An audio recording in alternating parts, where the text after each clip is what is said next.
right, hello and welcome to Are You Cirrus? We are now on episode 27. I am Jamie Arnold, Chief Meteorologist here at WMBF News. And I am Andrew Dockery, the Morning Meteorologist here at WMBF News. Episode 27. 27? Did some number crunching. That's 890 minutes of content. Impressive. Before today.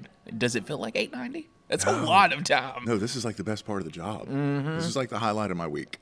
Really? Yeah, it is. That's awesome. Yeah, I get to come in without a suit, hang out, do this, have fun. Yeah. You know, it's easy. Well, I have to say, Lauren asked right before this and said, who y'all having on today? Mm-hmm. And I said, oh, it's just me and Jamie. And she said, oh. Are we boring? I don't think so. I think we hold down the fort pretty well, you know? She said that, and I said, what is that supposed to mean? Wow. So next time we have her on, we'll interrogate and say, Lauren's on. Yeah. I did learn, too, from a podcast listener. His name was David. I've been saying the whole rate, share, comment, like thing wrong. So this is for you, David. David, yep. Rate and share, big for podcast. Okay. You don't like or comment any podcast. You just rate and share. Rate and share. That's all you have to do. If you're on YouTube tonight watching this, then you can like and comment. Then you can like and comment. Huh. Rate and share apparently grows the audience of a podcast. Okay. So the more you know. So are we still 5-star? Mm-hmm. That's good. Also, I would like to apologize because someone messaged me saying they didn't know if the rating went through. Mm-hmm. So I rated on Apple, just put a little, BS rating in there. It says, rated by Andrew Dockery. So you'll be able to see one of my jokes. And I was like, oh, it's such an easy listen. The two are enjoyable. It says by Andrew. So if you're wondering why mine popped up, the ratings are working. So that's in there. I mentioned this last week, international viewers. Yeah. Uh-oh. 1, 2, 3, 4, 5, 6, 7, 8. 8 countries. Wow. What are the good ones? 8 countries. We have Italy. Italy, okay. Great food. Let's see. Still Iran. United Kingdom, Spain, Ukraine, Romania, India, and Canada. Now, if that's Mike working on a different IP address, hey, Mike, but I don't know. That's impressive. Yeah, that is impressive. Good. So, international. Yeah, internationally renowned. And still a 5-star South Carolina podcast.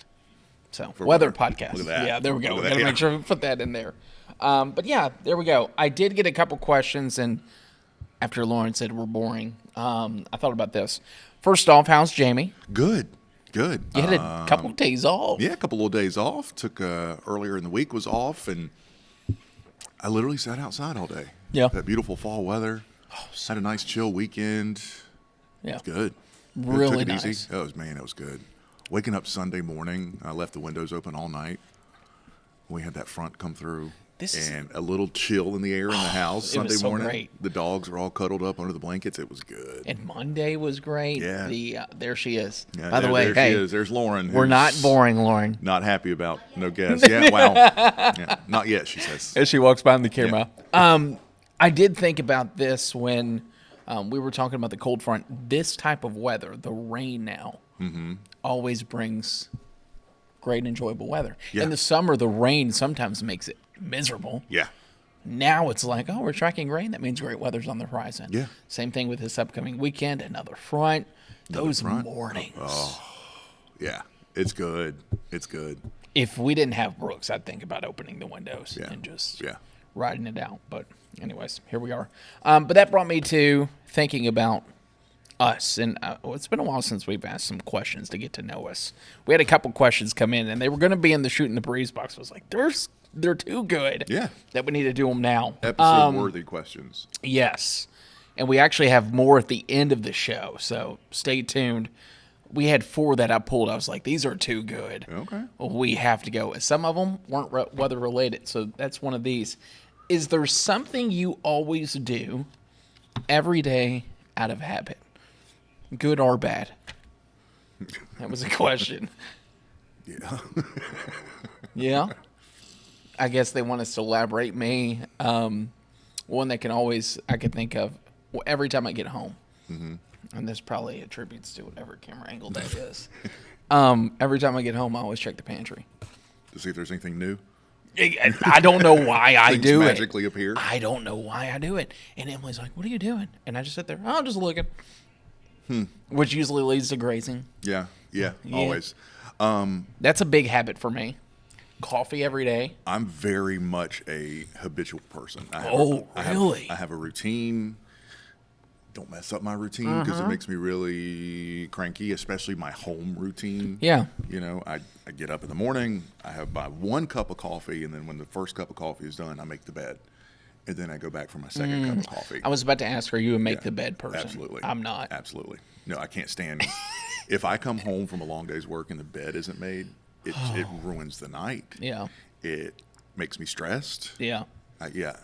Granted, it wouldn't be me that makes the bed. Emily would have to make it. But I've got to make the bed every day. I've told Emily not to because I know I'm coming home to take a nap, and then I'd make it after my nap. I will even make it knowing I'm going to take a nap, just so that the nap is good. There's just something about getting into a fresh made bed. Oh, yeah. Fantastic. I have to get into a fresh one at night, but for the nap, I'm like, just throw it on. Or I'll nap on the couch because I love a couch nap. I do too. I will nap on the couch to keep from messing up the bed.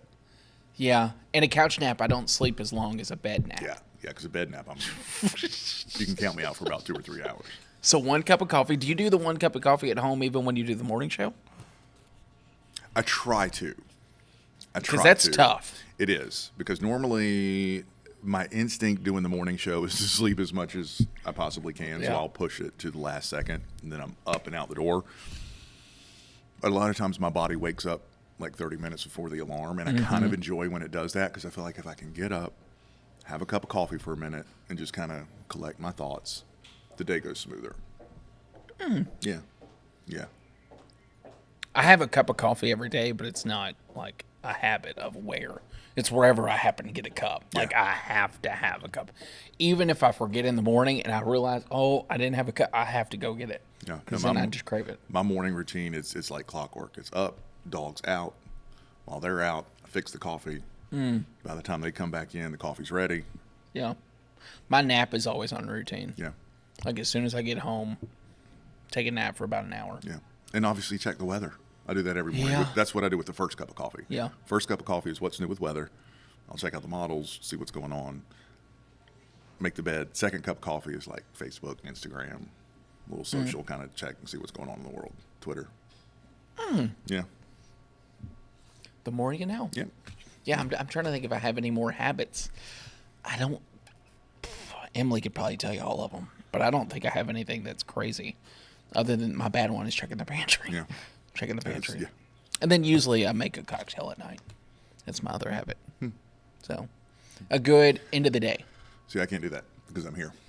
And if I make a cocktail here, bosses kind of frown on it. Yeah. And then I'll be ready for my next nap. Next nap and next job. You brought up Facebook and social media. Tyler sent me a message. Okay. Thank you, Tyler, wherever you are, wherever you're watching. He said that you all are always on social media, so engaged, so active. What does your screen time on your phone look like? So, Tyler, I have not looked. Normally I get. Do you get the? I'm sure we all do. Get the weekly screen time report. Yes. How do you even get to it? So you go to your settings. Settings. I had to look this up. Okay. Settings. And then you hit screen time. Screen time. All right. Daily average. A healthy daily average of screen. Awesome. This is terrible. A daily average is supposed to be 2 hours of like healthy. The average human, I think they said, is like 3 hours and 30 minutes. Okay. I think there's a way to look based off like what apps. I don't know how to do that. What's your daily average? This week, 5 hours and 20 minutes. 5 hours and 38 minutes. Basically 6 hours a day is on this stupid phone. So then, Yeah. So then you could scroll down and go to last week, and last week for me was 6 hours and 8 minutes. Huh. I was on Twitter for 2 hours and 30 minutes. Wow. Yeah. Wow. Facebook for 4 hours. Yeah. And 46 already today, minutes. an hour. An hour. Just today. Just today. An hour 29. Wow.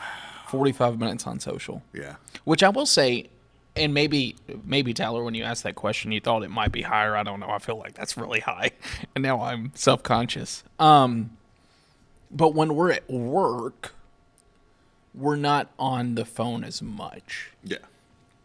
The only time really I'm on the phone at work is if I'm texting you or the boss text or I get a notification or, other than that, we have the computers there. Yeah, and everything's done there. Which, thank the Lord, because my number would be 10 times higher if that's not the case. So how does that make you feel about yourself?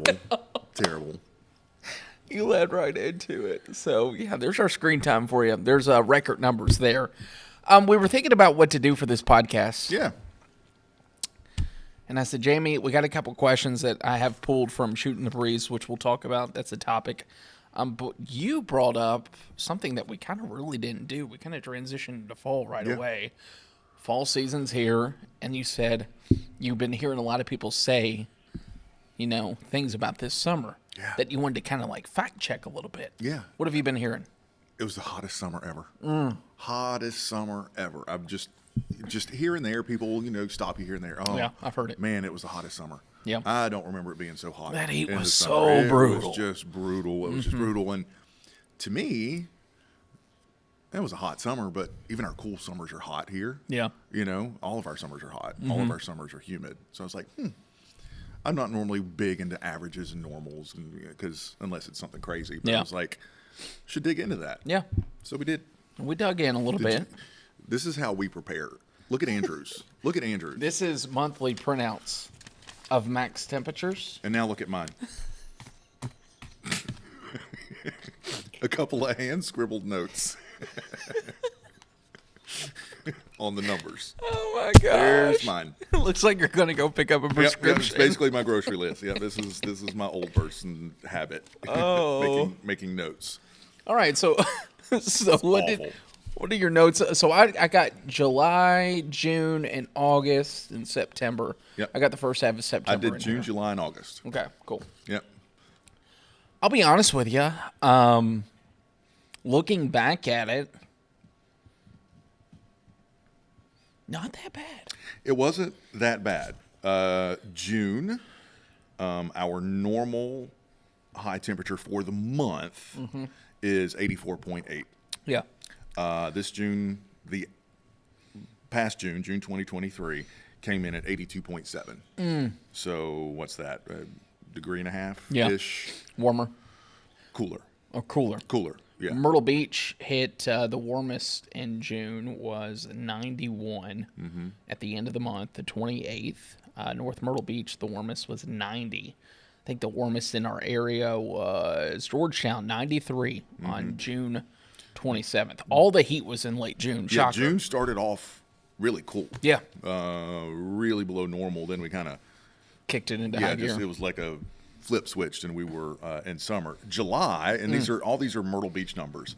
The normal high temperature for the entire month of July is 87.6. July 2023, we were 88.6, so we were a whopping 1 degree above average.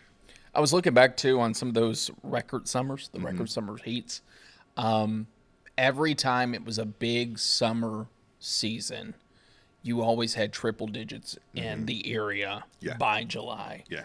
We didn't have any at all. The warmest we got in our area was 98. Georgetown hit 98. That was in the middle of July. Florence hit 97. Lumberton hit 96. Myrtle Beach hit 94. But still, for July, not bad. Not terrible. And then you move into August. Normal for the entire month of August is 86.5. August 2023 was 87.8. So just a hair over a degree above normal. And August was the first time that we saw triple digits, the only time we saw triple digits in Florence on the 26th. Here's where I think we're getting the misconception that it was the hottest summer ever. The humidity in August and came July. out. And July was bad too. Yeah. But in August, we broke dew point records. Yes. We had back-to-back days, 84, 85. It was August 14th and 13th. Yeah, just ridiculous humidity. And that also, and I didn't look at the numbers. I don't know. Do you have low temperatures on all your graphs and charts here? I don't know. We had lows in the 80s, though. I didn't crunch the numbers, but when you look at overnight temperatures, that's a good measure of humidity because on those really warm, muggy nights, our temperatures don't drop. We were considerably higher than normal for nighttime temperatures, more so than daytime high temperatures. That's actually a really good point. And that's a reflection of it was a much more humid than normal summer. Yeah. All of our summers are humid. Yeah. This one we kind of kicked it up a notch, especially there in July and August. So trying to think. It's also a thing. This is where the psychology of weather comes in, and I always find this fascinating. People have a very, very short attention span and memory about weather. Yeah, no, that's past weather just kind of disappears. If you're like one of us, you're a geek. Yeah, we remember things, but sort of a very short window. You know, it's like all of us and everybody. How many people have we heard say, "Oh, well, when I was growing up, it'd snow every winter." Well, no, not really. No, you know, or it would be up to my knees. Well, yeah, it was up to your knees, but you were only that tall. Also, too, like this summer, traditionally speaking, from my 4 years I've been here, seemed to be a little bit more active in the way of rainfall, too. As far as droughts, like we had a couple instances where we were tracking, but it was nothing ever crazy. Yeah. We had a pretty fair share of weather here. Yeah, it was just kind of a normal summer, honestly. Yeah. You know, when you average it out, I guess it comes out the whole summer, June, July, August, maybe a degree above normal. Yeah. You know? And for people wondering about the heat index, too, I think in that August, it got up to 117.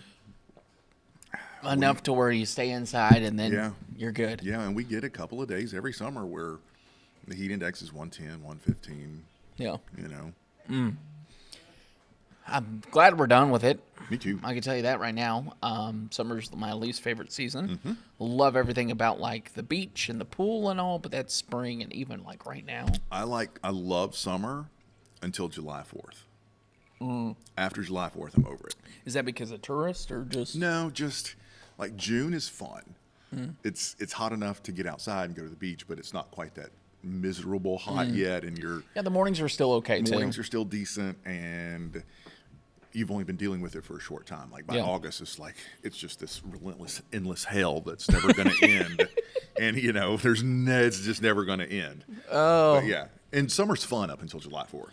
You know, you look forward to July 4th, and just it's the pool and the beach and the boat for the first time and all that kind of stuff. And I feel like after July 4th, it's like the dog days, like literally mentally and also physically when it comes to forecasting too. What's your favorite? We may have talked on this, and if we do, I'm sorry, I've already forgot. What's your favorite months to forecast? June, because June's fun because you still get good storms in June. Yeah. The more challenging months, which we're heading into, once you start getting into the winter and the spring, those are fun because you get big changes. And it's rare to get a long stretch of nothing, you know. So November and December are fun for me. Yeah. And then May. August sucks.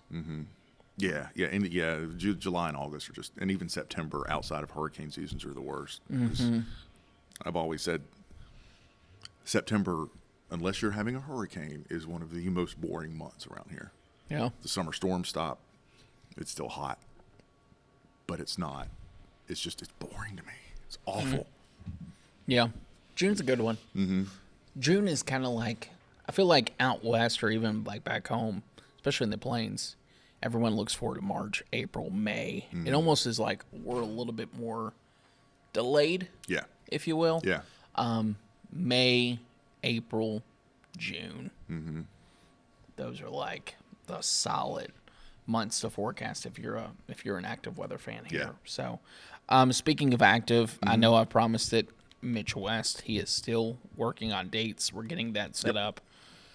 Talk about a man who is busy. Oh yeah, right.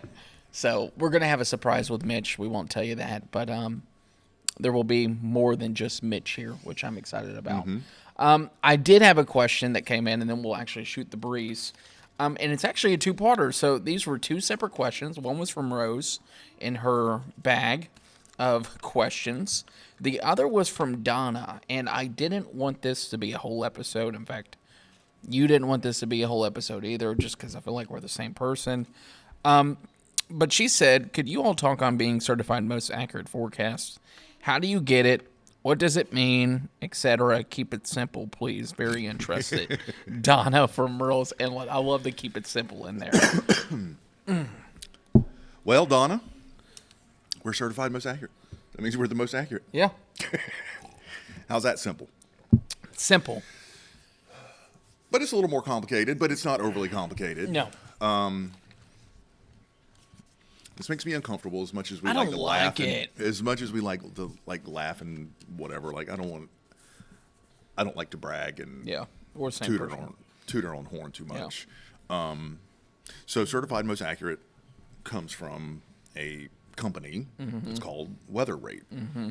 And what they do is literally rate the forecasts in television markets across the country for all of the different stations. Yeah. To see which one is the most accurate. Yeah. Simple as that. And it happens to be us. Yeah. And we've done this now for 4 years. Yeah, so we're coming up on 5. Coming up on 5, which would be in February. We would find out if we're 5th. And it's everything from sky cover to temperatures to rain measurable chances, rain, severe weather, yeah, all of it. Wind, fog. It's got everything on there. And there's kind of a complicated sort of grading system, but basically it's like a golf game, and the lower your number, the better your score. Yeah. It's like your error percentage or something. Yeah. But yeah, that's basically how that works. So if we forget to enter the forecast into their little website, which most of the time I do, Always. They pull the 7 days They will from check everyone in the market. Yep. And that's kind of how that happens. And they compare the forecast against what actually happened. Yep. Depending on the deviations or whatever, they come up with their score. I could not do that job. No. That's a lot of data. Yeah, a lot of data, a lot of math, and 365 days a year. 100%. Yeah. Rose then asked, two-parter. We know that WNBF First Alert Weather is the most accurate, which we're excited about that, obviously. But however, who do you rely on to give the forecast most accurately? Here's what I like about Rose, and I think this is just a myth debunker question. She then puts a couple examples. Is it the Weather Channel, NOAA, National Weather Service, AccuWeather? Who do we rely on to give the forecast most accurately? I could easily go off on a rant on the Weather Channel here, but I'm not. You sure you don't want to get a little spiked up? No, I probably would. Yeah, especially because we may have a Weather Channel guest coming up later. So I'm going to keep my mouth shut for now. We don't. The way that question is phrased almost makes it sound like, who do we get our forecast from? Yeah. So in case anybody's new, we don't get it from anybody but ourselves. We're all actual meteorologists here on the team. We come in every day, we sit down, we make our forecast. We don't say, okay, well, that's not what we do. Yeah. We make our forecast. If I'm at home or if I'm out of town, off a couple days, I go to the National Weather Service. Same. That's Same. It's official. They're good, and that's who I look at. Yeah, 100%. And I don't want that to get confused with that's who we look at when we're here, because like you said, we forecast. So we look at all the model data. Everything is raw output. Yep. Kind of like if we go back to the Tom Skilling story you told back when he was in the Difex machines, and we were talking about how they were being printed out. Yeah. Same thing, except now everything's digitalized. Yeah. So 4 major model runs a day for our major models. Of course, hourly. There's an hourly output for that. And we look at every run to kind of tweak that forecast as need be. What helps out a lot, and I think Jamie can attest to this too, is because we are certified most accurate, I know I can look at the forecast you and Robert have the night before. I can look at the model trends and start to tweak how need be. Yeah. You'll never see, so if Jamie says 78, and this is kind of the science of forecasting.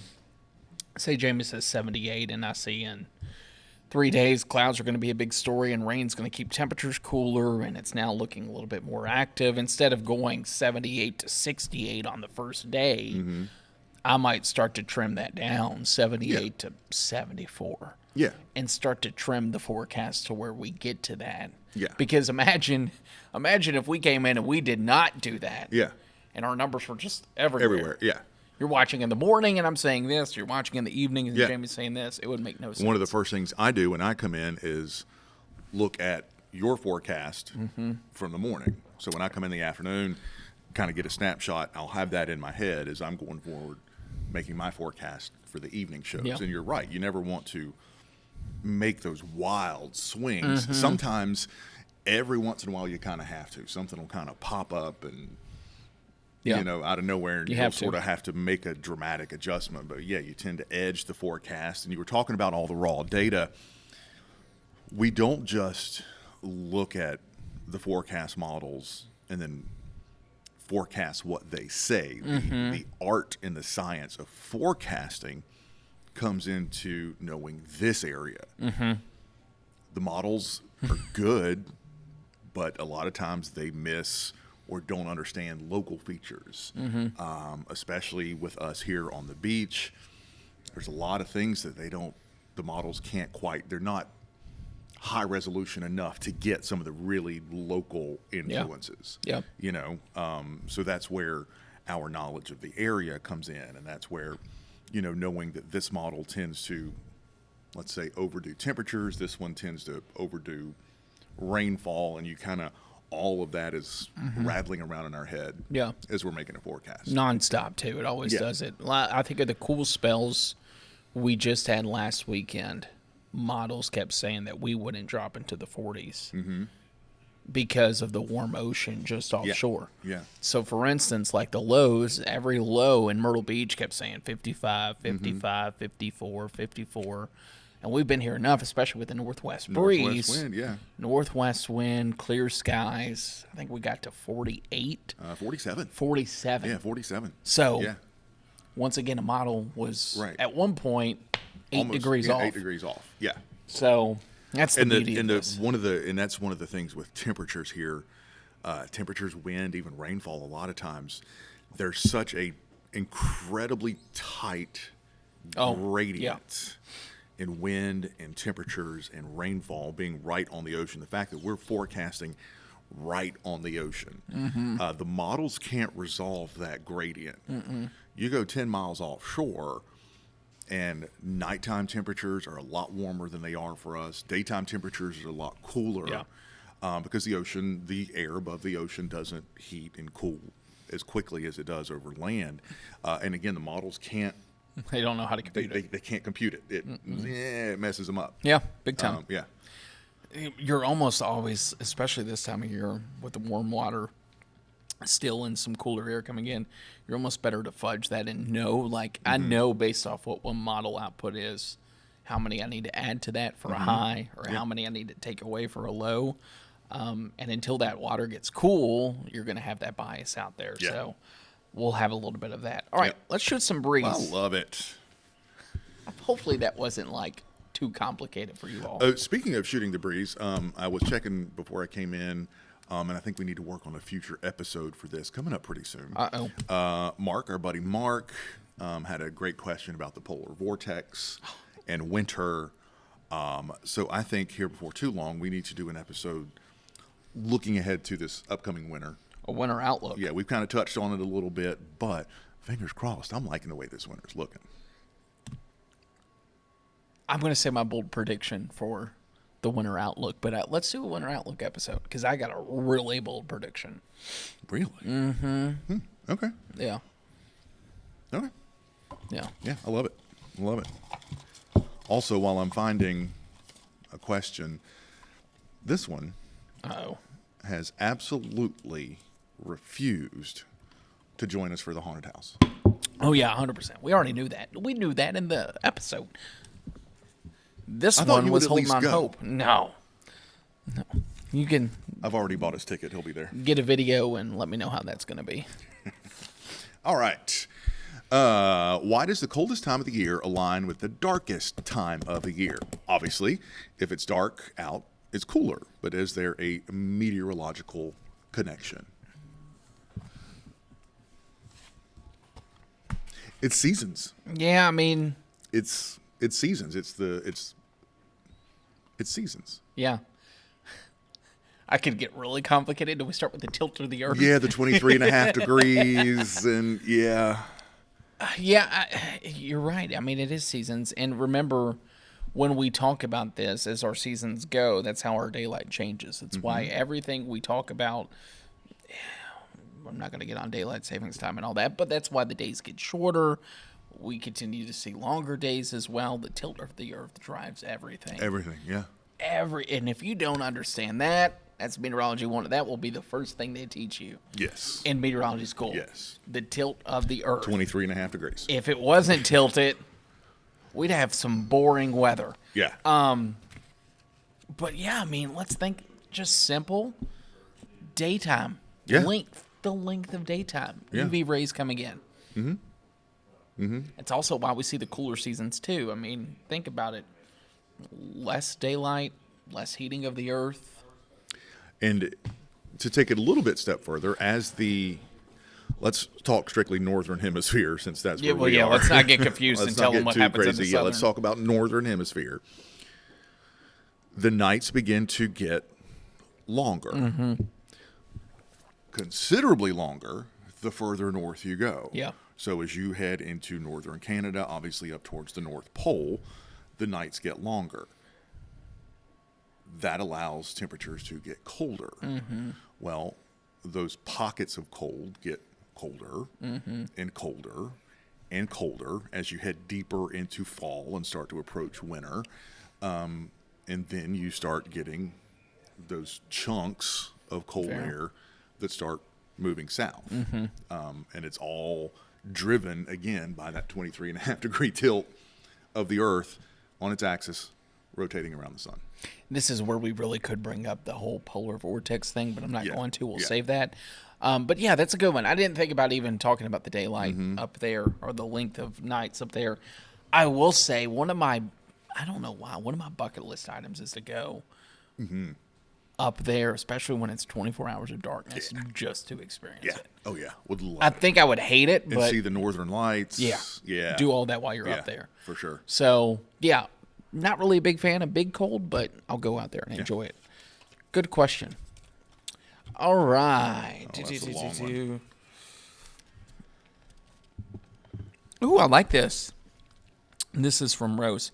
When the forecast calls for a very similar weather pattern, say for a few days or a week, and repeating the same thing can become monotone. How do you say that word? Monotonous? Monotonous. Monotone. Monotonous. How do you spice it up? Great question. Yeah, that is something that we struggle with all summer long. It drives, and I can speak for Jamie, it drives him bonkers if his graphics are the same as the day before. Same with me. In fact, I think even now, like when we're showing future radar on cold fronts, how can I make that future radar look different than what I showed yesterday? Something, yeah. Because if not, I get bored. I get really bored, and I almost get like cranky and tired. Oh, me too. Like, me too. Here we go. Last week was a classic example. It was just a nice week. Every day was 78. Every night was 60-something. There was nothing. There was nothing. Nothing at all. And it was just a week of beautiful weather. But you still got 3 minutes to fill. You still got to think of ways to make it fresh, to make it exciting, to make people want to watch an entire weathercast. So it's tough. It's tough. And that's, like I said, that's a struggle we go through all summer. It's tough, too, because I feel like we work such different shifts where it's a little bit easier for me in the way of, like, in the morning we have a lot of lifestyle. So, like, coffee planner, breakfast planner, walking planner, running planner, tea time planner. Like, there's a lot. Hey, if you're headed out to do this today, looks great. And then I'll try to change up, like, the afternoon graphic. For you, though. Yeah, kind of a different... It's a different take. A different take and a different viewership for evening newscast. It's much more looking ahead. Yeah. It's much more tomorrow, the weekend, the next 7 days. That's kind of the big focus of evenings. And in July and August, when it's sunny and 90 every day with a 20% chance of storms, you know, how do you spice that up? And that is tough. You just think of different ways. You think of different ways to say it. You think of different ways to show it.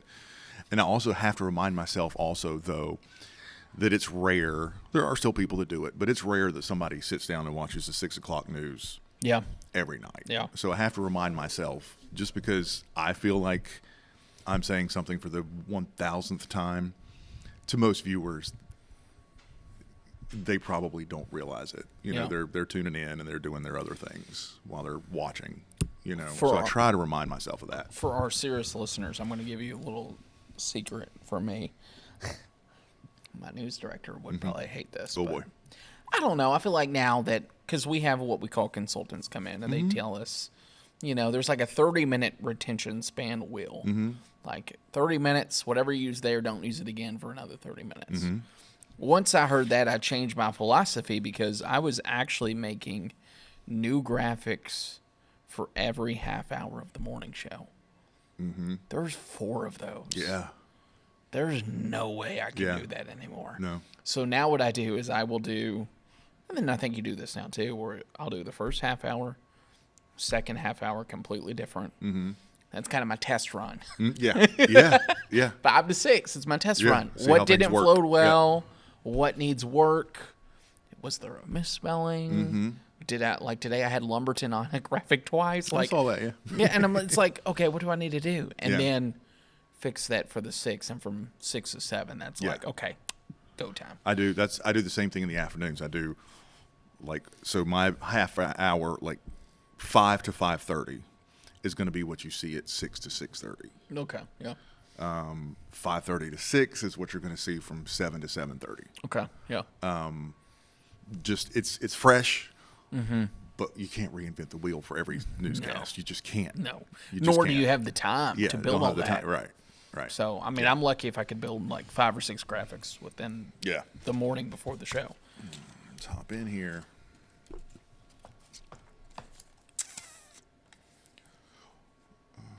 What are some of your favorite weather expressions? For example, being on cloud 9, I'll take a rain check. Oh, I feel like you said this last week. Weather. Slightly different than last week's question. I can't say one on here. Yeah, there's one I can't say too. Yeah. It's about and it being... I say it all the time. Is it hot as... No, I like that one too. That's a good one. I say that one. And then there's another one that relates to humidity that I can't say. Oh, I like that one too. It adds in an extra syllable or two. Oh, maybe that one's different than mine. All the ones I like, I can't say. Trying to think of one that's like PG. I know most of mine are rated R. Oh, now that they're all running through my head. That's all mine are really bad. You know, oh, that was a blank storm. I say that one a lot. Yeah. Blank pouring rain. Yep. That's a good one. Yeah. We'll just insert blanks. This is where we need Are You Serious After Dark. Yeah, After Dark, yeah. We'd get canceled in a heartbeat. Yeah. Just know that most of them are not G-rated. Sweating like a sinner in church. That's the nice way to put it. The sinner, for humidity. Sinner, yeah, nice way to put it. I do use that one a lot. Colder than a... Yeah. Which is... we all know that one. It's the first one that popped in my head. Yeah. Oh my goodness. Well, this has been fun. Episode 27. Yeah. We're officially done. We got through that without saying anything. Yeah, we're officially done with the podcast. Yeah. How many more we got in here? By the way, we need more questions. Yeah, fill us up. Let's finish this one, and then we answered that last week. I forgot to. Well, then I'll go in here and get this.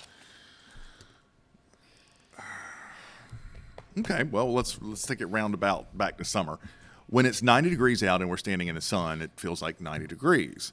But step under the shade of a tree and it feels slightly cooler. Why? Is it just the shade of the tree, or is it all in our heads? Let's correct the question, first of all. When it's 90 degrees and you're standing in the sun, it feels like 90 degrees. No.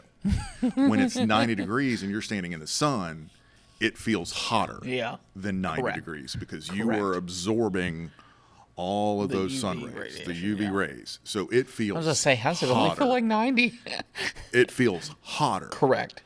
On a 90-degree day, if you're in complete shade, and let's assume there's no humidity, that is 90 degrees. Correct. But when you're in the sun, it feels a lot hotter. Correct. Yeah. Temperature measurements, that's why temperature measurements, official temperature measurements, are taken in the shade. Mm-hmm. Yeah. Every airport around the country has a little weather station and a thermometer that sits in a box. Yep. A shaded box. So as to not get the direct sunshine. Yeah. Real feel is what a lot of people call it. Heat index, apparent temperature. But yes, that's basically the reason you say that is it's the heat index is what you're feeling. Yeah. It's 90 degrees, but it feels like it's 117. What's wrong? Yeah. Well, that's the dew point there. Now, like you said, the shade, you take all the UV, even like a patio. Have you noticed that? Like you step outside on the front porch, at least for me, as you're stepping out, you're like, oh, it feels good, okay. And then sunlight hits. Oh my gosh. Ooh, yeah, it's warm. Yeah. Yeah. And that is, like I said, that is your body absorbing those UV rays. Yeah. That is literally energy, heat that your body is absorbing. So take out humidity, take out breezes to factor in those issues, and that is just your body absorbing that heat, that energy from the sun. The sun drives it all, and that's what that is. So it feels hotter in the sun. Take it a step further, too, just to really confuse you. Your body's way of cooling off is when you complain about it being so hot. So, like, it's 90 degrees. It feels like 117 out there. You're pouring sweat. Oh my God, I'm dying. Well, actually, you're not. Your sweat is saving you from dying because it's actually cooling your body off. You might be miserable, but because of your sweat, you're actually cooling off when it feels like 115 degrees. Yeah. And boy, am I a sweater. Oh, me too. I'm so envious of people who don't sweat because I don't know how that's possible down here. I sweat from every pore in my body when it's hot. I mean, pour sweat. Oh, it's bad. Robert, I don't know if you do it. Do you come in dressed in the summer? Yeah. Okay, Robert does it for that reason. And I come in dressed, but then when I leave in the summer, I'm covered by the time I get to the car. Yeah. The worst, one of the things that I hate the most about summer is taking a shower and getting on my suit and getting in the car to drive to work. Because I'm sweating before I'm even out of the house. And then to get into that miserably hot car, I crank the air as high as it'll go, and I'm like holding my sleeves up by the vents to dry the sweat that has already formed underneath my shirt. It's just... my feet get hot. That's why I'm perpetually grumpy in the summer. And if you can't tell, that's his least favorite season. I will yell at home, hot feet. Hot feet, because when my feet are hot, forget it. Oh, I think that's a good wrapping point. Hot feet. December 7th. Yep. Live season finale. Yep. Keep the date TBA on location. But hopefully a good one. I'm still out doing some research. Some research and development. He put that in the live chat. Let's see who has a good place for happy hour I love that. Yeah. How are their cocktails? It's all in the name of work. It is. Yep. And I'm sure the company will buy. Yeah. At least ours. So TBA on the location. We're still working on Matt Stanley. Yeah. We stopped him before the podcast. Matt Stanley's our boss. I think he's nervous about it. I think so he's scared that we're going to just let him have it, which we're not. No, not at all. No, but seriously, we just really want to hear from him on his, much like we did with Anya, his take on us, his take on the business. Because he has a very long weather story in the business. He's been in some big weather stuff. Yeah, and I've got some great Matt Stanley stories that I want to tell.